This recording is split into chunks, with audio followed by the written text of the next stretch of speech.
ഞാൻ അവതാറിൻ്റെ ഏറ്റവും പുതിയ പടം കോഴിക്കോട് പാലക്സി സിനിമാസിലെ എപ്പിക് സ്ക്രീനിൽ പോയി കണ്ടു. ഇനി ഒരു പ്രാവശ്യം കൂടെ എനിക്കത് ഐമാക്സിൽ, കോഴിക്കോടല്ല കൊച്ചി പോയിട്ട് സിനിപോളിസ് ഐമാക്സിൽ നിന്ന് ഒന്നുകൂടെ കാണണം. പിന്നെ ഈ ഒരു പടം ആർക്കൊക്കെ ഇഷ്ടമാവുമെന്ന് ചോദിച്ചു കഴിഞ്ഞാൽ, ഇപ്പോൾ നിങ്ങളൊരു ഡൈഹാർഡ് അവതാർ ഫാനാണെങ്കിൽ, അല്ലെങ്കിൽ ഈ അവതാർ പടങ്ങൾ നിങ്ങൾ ഇതുവരെ തിയേറ്ററിൽ പോയി കണ്ടിട്ടില്ല, അല്ലെങ്കിൽ കണ്ടിട്ടേ ഇല്ല, നിങ്ങൾ ഫോണിലാണ് ഇത് കണ്ടിട്ടുള്ളത്, ഇപ്പം നമ്മുടെ ടി വിയിലൊക്കെ വന്നിട്ടാണ് കണ്ടിട്ടുള്ളതെങ്കിൽ, ഈ ഒരു പടം ആദ്യമായിട്ട് നിങ്ങൾ തിയേറ്ററിൽ പോയി എക്സ്പീരിയൻസ് ചെയ്യുകയാണെങ്കിൽ അത് ഭയങ്കരമായിട്ട് ഇഷ്ടപ്പെടും. അല്ല, നിങ്ങൾ ഓൾറെഡി കണ്ടിട്ടുണ്ട് എങ്കിൽ ഇത് ശരിക്കും ഒരു റിപ്പീറ്റഡ് പോലെയാണ് നിങ്ങൾക്ക് തോന്നുന്നത്. ഇനി നമ്മൾ തിയേറ്ററിനെ കുറിച്ച് പറയുകയാണെങ്കിൽ, ഈ ഒരു പടം ശരിക്കും ഐമാക്സ് എക്സ്ക്ലൂസീവാണ്. അത് ഐമാക്സിൽ മാത്രമാണ് നമുക്ക് ആ ഒരു എക്സ്റ്റെൻഡഡ് ഫ്ലാറ്റ് സാധനം കാണാൻ പറ്റൂ. ബാക്കി ഒരു സ്ക്രീനിലും ഇത് മൊത്തം സ്ക്രീനും നിറഞ്ഞു നിൽക്കില്ല. മുകളിലും താഴെയും ബ്ലാക്ക് ബാർസ് ഉണ്ടാവും. അപ്പോൾ സാധാരണ എപ്പിക് സ്ക്രീനിലൊക്കെ അവർ ഫ്ലാറ്റ് ഫോർമാറ്റ് കൊടുക്കേണ്ടതായിരുന്നു, പക്ഷേ ഇപ്രാവശ്യം അത് കൊടുത്തിട്ടില്ല. അപ്പോൾ എപ്പിക് സ്ക്രീനിലും മുകളിലും താഴെയും ബ്ലാക്ക് ബാർ ഉണ്ടായിരുന്നു. പിന്നെ ഈ ഒരു DCPൻ്റെ എന്തോ പ്രശ്നമാണ്, ചില ഭാഗത്ത് നല്ലോണം ഫ്രെയിം ഡ്രോപ്പ് ആവുന്ന പോലെ തോന്നിയിട്ടുണ്ട്. കാരണം ഇത് 48 FPS ഒരു സാധനമാണ്. നമ്മളിങ്ങനെ യൂട്യൂബ് ഇപ്പം പറയുകയാണെങ്കിൽ യൂട്യൂബ് കണ്ടുകൊണ്ടിരിക്കുക നല്ലൊരു സ്പീഡുള്ള ഒരു നെറ്റ്വർക്കിൽ, അപ്പോൾ സ്പീഡ് പെട്ടെന്ന് പറയുമ്പോൾ സ്റ്റക്കാവൂലേ, അതേപോലെ കുറേ ഭാഗത്ത് ഫീൽ ചെയ്തിട്ടുണ്ടായിരുന്നു. ഒന്നും രണ്ടൊന്നുമില്ല, കുറേ ഭാഗത്ത് അങ്ങനെ എനിക്ക് ഫീൽ ചെയ്തിട്ടുണ്ടായിരുന്നു. നല്ല സ്മൂത്തായിട്ട് പോയിക്കൊണ്ടിരുന്ന സംഭവം പെട്ടെന്ന് ഫ്രെയിം ഡ്രോപ്പായിട്ട് ഒരു ക്ലിയറൊക്കെ പോകുന്ന പോലെ. അതും ഈ ലോകത്തിൽ ഇറങ്ങിയതിൽ വെച്ച് ഏറ്റവും ടോപ്പ് ടെക്നിക്കൽ സംഭവങ്ങളൊക്കെ ചെയ്യുന്ന സംഭവത്തിൻ്റെ പ്രിൻറ്റിന് DCPക്ക് അത് ഭയങ്കര എന്തോ പോലെ തോന്നി എനിക്കത്. എനിക്ക് ശരിക്കും ഫീൽ ചെയ്യുന്നുണ്ടായിരുന്നു ഇത് കാണുമ്പോൾ, ഇങ്ങനെ ഫ്രെയിം ഡ്രോപ്പ് ചെയ്യുമ്പോൾ. ഇനിയിപ്പം പടത്തിനെക്കുറിച്ച് പറയുകയാണെങ്കിൽ, ഞാനൊരു ഡൈഹാർഡ് അവതാർ ഫാനാണ്. ഞാൻ പണ്ട് പഠിക്കുന്ന സമയത്ത് ഈ അവതാർ ഇറങ്ങിയപ്പം അതിൻ്റെ അന്ന് ബ്ലൂറേ ആണല്ലോ ഏറ്റവും ടോപ്പായിട്ട് കിട്ടുന്നത് നമുക്ക്. അതിൻ്റെ പ്രിൻ്റൊക്കെ എടുത്ത് വെച്ചിട്ട് ലാപ്പിലിട്ട് എത്ര പ്രാവശ്യം കണ്ടിട്ടുണ്ടെന്ന് എനിക്കറിയില്ല, ഒരുപാട് പ്രാവശ്യം. ഏറ്റവും കൂടുതൽ കണ്ട പടം എനിക്ക് തോന്നുന്നു അവതാറാണെന്ന്. കാരണം അവതാർ അന്ന് വന്നപ്പം നമ്മുടെ മുമ്പിലേക്ക് ഒരു പുതിയൊരു ലോകം, ഇതുവരെ കാണാത്ത ഒരു ലോകം, പാണ്ടാരോ എന്ന് പറഞ്ഞ സംഭവം, പിന്നെ അതിനകത്തെ ജീവികൾ, അവിടുത്തെ ആ നാവി മനുഷ്യന്മാരിൽ അവിടുത്തെ ആൾക്കാർ, അതെല്ലാം നമുക്കൊരു പുതിയ കാഴ്ചയായിരുന്നു. അപ്പം അത് എത്ര പ്രാവശ്യം കണ്ടാലും മടുക്കൂലാത്തൊരു സംഭവമായിരുന്നു. പിന്നെ സെക്കൻഡ് വന്നപ്പം സെയിം സംഭവങ്ങൾ, പക്ഷേ പുതിയൊരു ക്ലാൻ കാണിച്ചു, അതിനകത്ത് കുറേ ജീവികൾ, അങ്ങനത്തെ സംഭവങ്ങളൊക്കെ.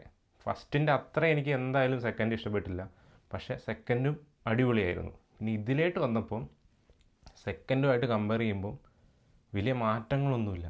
കാരണം നമ്മളിപ്പോൾ സെക്കൻഡ് കണ്ടപ്പം അതിനകത്ത് പുതിയ ക്ലാനും അവിടുത്തെ തിമിംഗലം പോലത്തെ സാധനം, അങ്ങനത്തെ കുറേ സംഭവങ്ങൾ, പുതിയ ജീവികൾ, അവരുടെ ലൈഫ് സ്റ്റൈൽ, അങ്ങനത്തെ കുറേ സംഭവങ്ങൾ കണ്ടില്ലേ. പക്ഷേ ഇതിനകത്ത് ഞാൻ എക്സ്പെക്റ്റ് ചെയ്ത് പോയതെന്ന് പറഞ്ഞാൽ പുതിയൊരു, ഇപ്പം ഫയറിൻ്റെ ആ ഒരു ക്ലാൻ, അവരുടെ പുതിയ ജീവികൾ, പറക്കുന്ന ജീവി, അല്ലെങ്കിൽ തീ തുപ്പുന്ന ഡ്രാഗണോ അങ്ങനെ എന്തെങ്കിലുമൊക്കെ സംഭവം, അതൊക്കെയാണ് ഞാൻ എക്സ്പെക്റ്റ് ചെയ്ത് പോയത്. പക്ഷേ അതൊന്നും ഉണ്ടായിരുന്നില്ല. നമ്മൾ സെക്കൻഡിൽ എന്താണോ കണ്ടത് സെയിം സംഭവങ്ങൾ തന്നെ ഇതിനകത്ത് വന്നേക്കുന്നു, അതും റിപ്പീറ്റഡ് ആയിട്ട്. നമ്മൾ ഓൾറെഡി ഫസ്റ്റ് കണ്ടു, ഇവിടെ മനുഷ്യന്മാർ പോകുന്നു, അവരെ ആക്രമിക്കുന്നു, ഇവിടെയുള്ള ആൾക്കാർ തിരിച്ചാക്രമിച്ച് മനുഷ്യന്മാരെ പറഞ്ഞു വിടുന്നു. സെയിം സാധനം സെക്കൻഡിൽ റിപ്പീറ്റായി, തേർഡിലും അത് തന്നെ റിപ്പീറ്റ് ആകുന്നു. അത് എന്തോ നമുക്ക് വീണ്ടും ഇങ്ങനെ കാണുമ്പം അങ്ങോട്ട് ദഹിക്കുന്നില്ല. അതാണ് ഒരു പ്രശ്നമുള്ളത്. പിന്നെ വീഡിയോയും നമ്മുടെ മ്യൂസിക്കും അങ്ങനെയുള്ള വിഷ്വൽ സംഭവങ്ങളൊക്കെ വെച്ച് നോക്കുമ്പം ഒരു രക്ഷയില്ല, കിഡിലനാണ്. പക്ഷേ ഈ ഒരു സംഭവമാണ് ശരിക്കും, ഇത് എൻ്റെ ഒരു എക്സ്പെക്റ്റേഷൻ എങ്ങനെയായിരുന്നു വെച്ചാൽ, ഈ തേർഡിൽ ഇതൊരു ട്രയോളജി പോലെയായിരുന്നു ഫീൽ ചെയ്തത്. അപ്പം ഈ തേർഡിൽ വീണ്ടും ഇവരെ ആക്രമിക്കാൻ വന്നിട്ട് ഫുൾ മനുഷ്യന്മാരുടെ ഒരു ബേസ് ക്യാമ്പൊക്കെ ഉണ്ടാവുമല്ലോ, അത് മൊത്തം തകർക്കുന്ന, അല്ലെങ്കിൽ അത് തകർത്ത് ഭൂമിയിലേക്ക് വരുന്നത്, അല്ലെങ്കിൽ ഇവിടുന്ന് കുറച്ച് പേരെ പിടിച്ചുകൊണ്ട് ഭൂമിയിലേക്ക് വരുന്നത്, അങ്ങനത്തെ കുറച്ച് സംഭവങ്ങളായിരുന്നു. മൊത്തത്തിനൊരു എൻഡ് കൊടുക്കുന്ന രീതിയിൽ. പക്ഷേ ഇത് എന്താണെന്ന് വെച്ചാൽ ഇതിന് ശരിക്കും ഒരു എൻഡും ഇല്ല. ഇപ്പം അതിനകത്ത് കാണിക്കുന്ന മൂന്നാമത്തെ ക്ലാനിൻ്റെ ആ ക്ലാൻ എന്താണ് അതൊന്നും കാണിക്കുന്നില്ല എവിടെയും. പിന്നെ ഈ വില്ലൻ വീണ്ടും മരിക്കുന്നു, അടുത്തതിൽ വീണ്ടും തിരിച്ചു വരും, അങ്ങനെ തന്നെ സെയിം സാധനം റിപ്പീറ്റ്. മരിക്കുന്നു, തിരിച്ചു വരുന്നു, നാവി പീപ്പിളായിട്ട് അടികൂടുന്നു, ഇവർ രക്ഷിക്കുന്നു, പിന്നെ ലാസ്റ്റ് വരുന്നു, രക്ഷിക്കുന്നു. നമുക്ക് ഭയങ്കര പ്രഡിക്റ്റഡ് ആയിരുന്നു ഇപ്പം അടുത്തെന്താ നടക്കാൻ പോണേ, അങ്ങനത്തെ സംഭവങ്ങളൊക്കെ.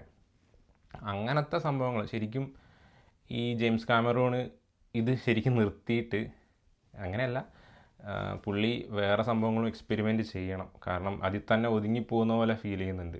കാരണം അവതാർ എന്ന് പറഞ്ഞാൽ ഒരൊറ്റ പടത്തിനുള്ളിൽ പുള്ളി ഒതുങ്ങിപ്പോവാണ്. പക്ഷെ ഇത് ഇപ്പോൾ 4-5 പാർട്ടായിട്ട് ചെയ്യണം എന്നാണെന്ന് തോന്നുന്നു പുള്ളി പറഞ്ഞത്. അപ്പോൾ അത് തീർക്കാൻ വേണ്ടി വീണ്ടും ഒരു സാധനം റിപ്പീറ്റഡ് കാണിച്ച പോലെയാണ് എനിക്ക് ഫീൽ ചെയ്തത്.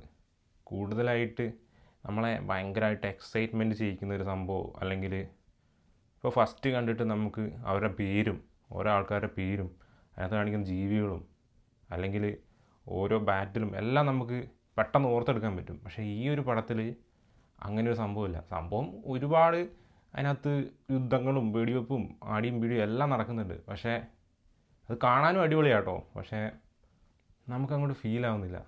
കാരണം അത് നമ്മൾ ഓൾറെഡി കണ്ടു.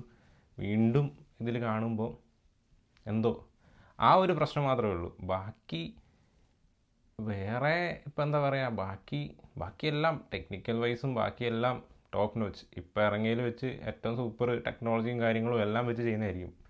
അപ്പം അതൊക്കെ അടിപൊളിയാണ്. പക്ഷേ ഈ ഒരു സ്റ്റോറി അത് റിപ്പീറ്റഡ് ആയതുകൊണ്ട് നമുക്ക് പിന്നെ ഇതൊരു 3.5 മണിക്കൂറുണ്ട്. എനിക്ക് ഒരു ഫസ്റ്റ് ഹാഫ് കഴിയുമ്പോഴേക്കൊക്കെ കുറേ ഭാഗങ്ങൾ ഇങ്ങനെ കണ്ട് നമ്മൾ ശരിക്കും ബോറടിച്ചിരിക്കുന്ന പോലെ കുറേ ഭാഗങ്ങൾ ഫീൽ ചെയ്തായിരുന്നു. ഇനി ഐമാക്സിൽ കാണുമ്പോൾ അറിയാം എത്രത്തോളം അത് വ്യത്യാസമുണ്ടെന്ന്. കാരണം ഇപ്പോൾ നിങ്ങളിപ്പം കാണാൻ പോകുന്നുണ്ടെങ്കിൽ ഈ ഐമാക്സ് അടുത്ത് അവൈലബിൾ ആണ്, പൈസ കുറവാണ്, അങ്ങനെയൊക്കെ ഉണ്ടെങ്കിൽ ഐമാക്സിൽ തന്നെ പോയി കാണുക. അല്ലാണ്ട് സാധാ തിയേറ്ററിൽ പോയി കാണണ്ട. കാരണം അവിടെ കണ്ടാലാണ് ഇതിൻ്റെ ഒരു ഫുൾ പൊട്ടൻഷ്യൽ നമുക്ക് കാണാൻ പറ്റുള്ളൂ. ഇപ്പോൾ നമ്മൾ ഓൾറെഡി കണ്ടിട്ടുണ്ട് അവതാർ സീരീസ് നമ്മൾ കാണാറുള്ള സംഭവമാണ്. എങ്കിൽ ഈ സാധാ തിയേറ്ററിൽ പോയി കാണുമ്പോൾ ശരിക്കും നമുക്ക് ഭയങ്കരമായിട്ട് ബോറടിക്കും. ഐമാക്സിൽ കൂടെ ആണെങ്കിൽ കുറച്ചുകൂടെ ഇമ്മേഴ്സീവായ എക്സ്പീരിയൻസ് നമുക്ക് ആ ഒരു വിഷ്വൽ ആ സംഭവമൊക്കെ നമുക്ക് ഭയങ്കര അടിപൊളിയായിട്ട് കാണാൻ പറ്റും. അപ്പം അടുത്ത് ഏതെങ്കിലും ഇപ്പം കൊച്ചി സിനിപോളിസിലൊക്കെ ആണെങ്കിൽ ഭയങ്കര പൈസയാണ്. അതിലും ഭേദം കോയമ്പത്തൂർ എനിക്ക് തോന്നുന്നു അതിലും കുറവാണ്. അതാണ് അടുത്തെങ്കിൽ അവിടെ പോയി കാണുക. അല്ലെങ്കിൽ ഡോൾബി സിനിമാസ് ഇപ്പോൾ പൂനെയിൽ മാത്രമേ ഉള്ളൂ. അതിലും കാണാൻ പറ്റുമെങ്കിൽ ഈ ഒരു 2 സാധനത്തിലാണ് ഇത് ഫുൾ ഫ്ലാറ്റ് റേഷ്യോയിൽ കാണാൻ പറ്റുള്ളൂ. മൊത്തത്തിൽ സ്ക്രീൻ നിറഞ്ഞിരിക്കുകയുള്ളൂ. ബാക്കി എല്ലാത്തിലും സ്കോപ്പാണ്. അപ്പം അതാണ് അവതാറിനെക്കുറിച്ച് പറയാനുള്ളത്. അപ്പോൾ നിങ്ങൾക്ക് ഈ പടം കണ്ടിട്ട് ഇഷ്ടപ്പെട്ടെങ്കിൽ നിങ്ങളുടെ അഭിപ്രായം എന്തായാലും കമൻറ്റ് ചെയ്യുക. എന്താണെന്ന് നോക്കാം നമുക്ക്.